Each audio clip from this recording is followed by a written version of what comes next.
Halo semuanya, semoga kalian selalu dalam keadaan sehat. Kembali lagi dalam pembelajaran jarak jauh IPA SMP kelas 7. Dalam video ini kita nanti akan membahas mengenai Monera, Protista, dan fungi. Langsung kita ke materinya ya. Kingdom Monera. Jadi Monera itu merupakan golongan organisme yang bersifat prokariotik atau inti selnya tidak memiliki selaput inti, tidak memiliki membran. Dan Monera itu organisme yang bersel satu atau disebut unicellular. Regnum atau kingdom atau kerajaan Monera itu dibagi ke dalam dua golongan ya. Yang pertama adalah golongan bakteri, kemudian yang kedua adalah golongan ganggang biru. Nah, prokariotik itu apa sih maksudnya tadi? Nah, prokariotik itu artinya inti sel atau kita sebut dengan nukleus itu tidak memiliki selaput inti atau nama lainnya adalah membran. Sedangkan organisme eukariotik inti selnya memiliki selaput inti. Jadi bisa kita lihat nih perbedaan antara prokariotik dan eukariotik.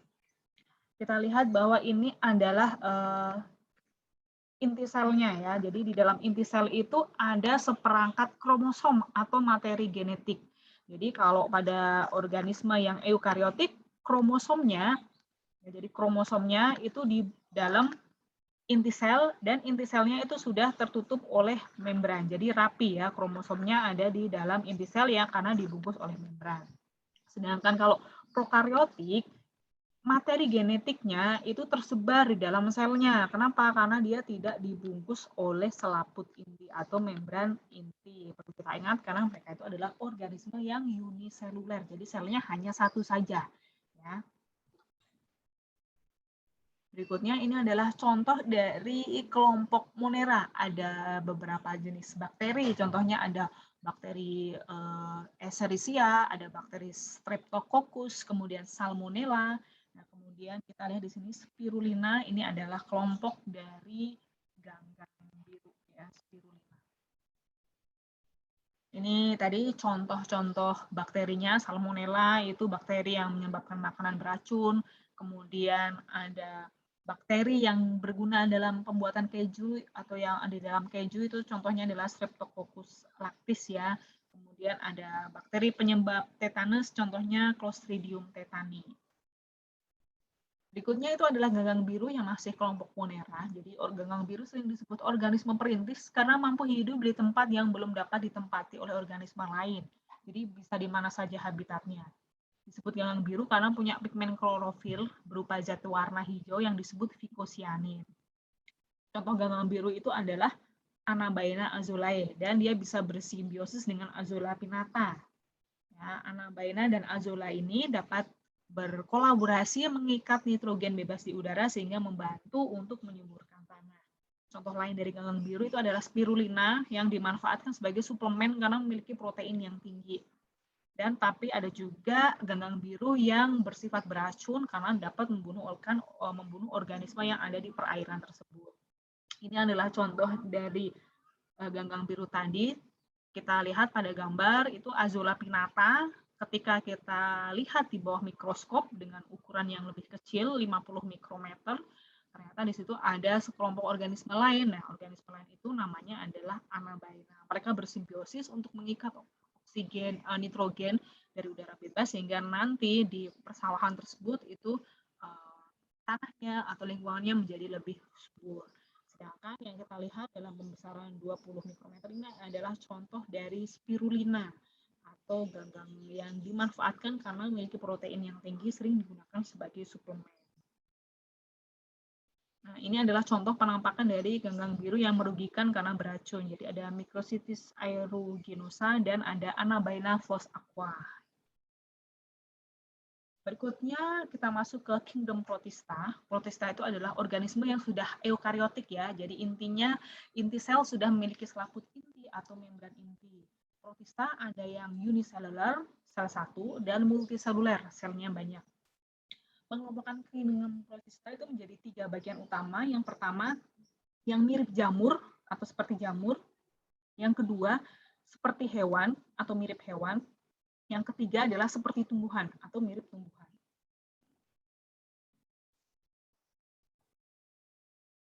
Ini adalah contoh dari protozoa, protista yang mirip hewan. Ada beberapa organisme yang kita sudah sering mendengar namanya, misalnya adalah amoeba, kemudian ada paramecium, kemudian ada euglena. Berikutnya adalah protista yang mirip tumbuhan yang sering kita sebut dengan alga. Jadi alga ini juga dikelompokkan lagi menjadi makroalga atau mikroalga. Makro itu berarti berukuran besar, mudah dilihat. Kalau yang mikro itu berarti berukuran sangat kecil. Ya, contoh alganya itu adalah alga yang punya pigmen hijau itu karena punya zat klorofil, pigmen kuning itu pigmen karotin, kemudian pigmen coklat yang kita sebut sebagai phycoxanthin, kemudian pigmen merah yang punya pigmen phycoerythrin, dan alga yang warnanya pirang atau gold itu karena memiliki beberapa pigmen yaitu pigmen klorofil, karoten, dan xanthofil. Berikutnya adalah protista yang mirip jamur, ya, dibagi menjadi dua, yaitu jamur air dan jamur lendir. Kalau kita bisa lihat nih di gambar ada ikan, ini adalah jasad ikan atau bangkai ikan di dalam perairan yang lama-kelamaan ditumbuhi oleh semacam benang-benang atau seperti serabut-serabut, ternyata itu adalah jamur. Ya. Kemudian berikutnya jamur yang mirip protista yang mirip jamur ini juga bisa tumbuh di dedaunan. Jadi kita kadang melihat daun-daun itu ada yang berwarna keputih-putihan itu ditumbuhi oleh protista ya, atau jamur. Karena dia hidupnya adalah parasit kemudian di tempat yang lembab dan banyak mengandung zat organik. Ini adalah contoh dari protista yang mirip jamur. Nah, berikutnya adalah fungi. Fungi disebut juga jamur atau cendawan dan sudah merupakan organisme yang multiseluler ya, meskipun ada yang uniselulernya juga. Kemudian salah satu ciri fungi itu tidak memiliki klorofil, jadi pasti warnanya tidak nampak hijau. Fungi punya benang-benang yang kita sebut dengan hifa dan bersifat heterotrop, artinya dia memerlukan organisme lain untuk dapat bertahan hidup. Bisa berkembang biak dengan seksual dan aseksual, kemudian dinding selnya mengandung zat yang kita sebut dengan kitin. Ada yang hidup sebagai parasit dan ada yang hidup sebagai saprofit. Kelompok Zygomycotina itu adalah jamur yang memiliki hifanya bersekat-sekat atau kita sebut membentuk miselium. Ya. Contohnya organisme yang terkenal di sini adalah Rhizopus oryzae. Jadi jamur yang kita manfaatkan pada tempe. Jadi ini sebenarnya adalah jamur ya. Kemudian kita bisa melihat lagi Rhizopus stolonifer pada pada makanan misalnya roti yang sudah berjamur. Jadi jamurnya itu hitam dan ada putih-putihnya ya. Itu adalah contoh jamur Rhizopus stolonifer yang termasuk ke dalam divisi Zygomycotina. Berikutnya anggota divisi Ascomycotina. Disebut Asco karena memiliki ascus, yaitu tempat yang berupa tabung yang isinya adalah spora, ya, tempat untuk berkembang biaknya. Spora jamur ini disebut dengan ascospora. Contohnya itu adalah jamur penisilin, kemudian ada jamur Saccharomyces cerevisiae, jamur yang digunakan untuk tape. Ini adalah contoh dari anggota Ascomycotina.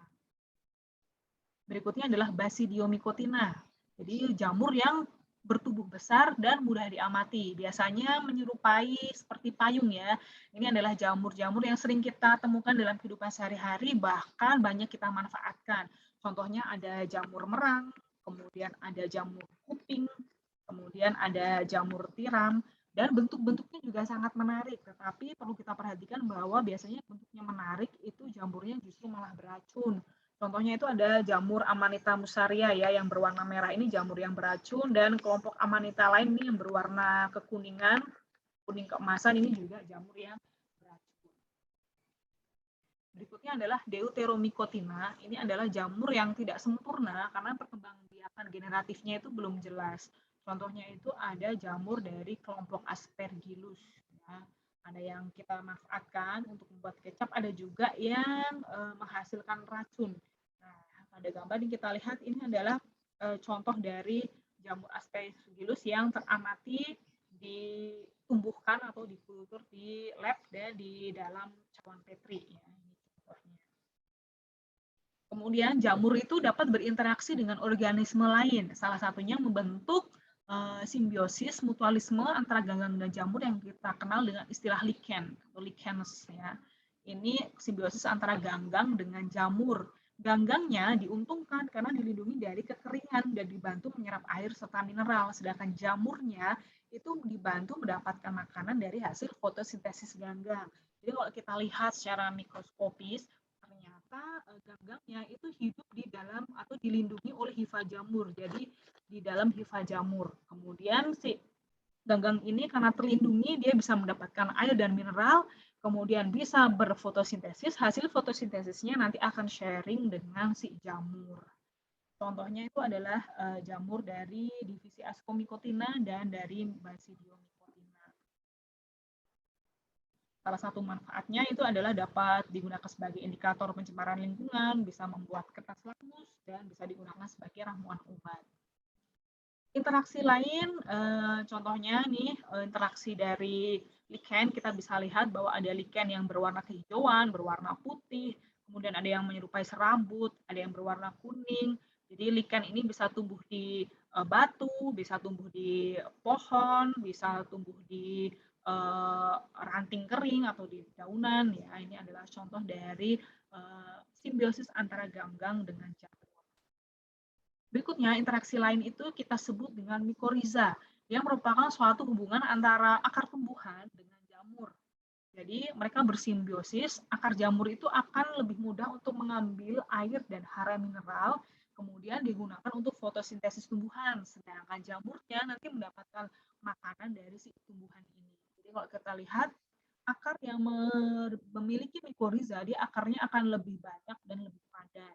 Kemudian akar yang dengan mikoriza itu kita lihat bahwa sebaran untuk akarnya itu akan menjadi lebih banyak. Nah, contohnya nih seperti ini. Jadi kita bisa lihat bahwa akar yang dengan mikoriza dan tanpa mikoriza. Jadi ilustrasinya seperti ini ya. Jadi si jamur itu bersimbiosis dengan akarnya, si jamur lebih mudah untuk menyerap air dan mineral dari dalam tanah, kemudian si tumbuhan hasil fotosintesisnya nanti akan disalurkan kembali ke jamur. Oleh sebab itu, mengapa kita sering menemukan jamur atau mencari jamur di bawah pohon, di dekat-dekat akar pohonan? Karena ternyata itu merupakan salah satu simbiosis antara akar tumbuhan dengan jamur. Nah, demikian video pembelajaran mengenai Monera, Protista, dan Fungi. Semoga membantu kalian dalam mempelajari pembelajaran jarak jauh.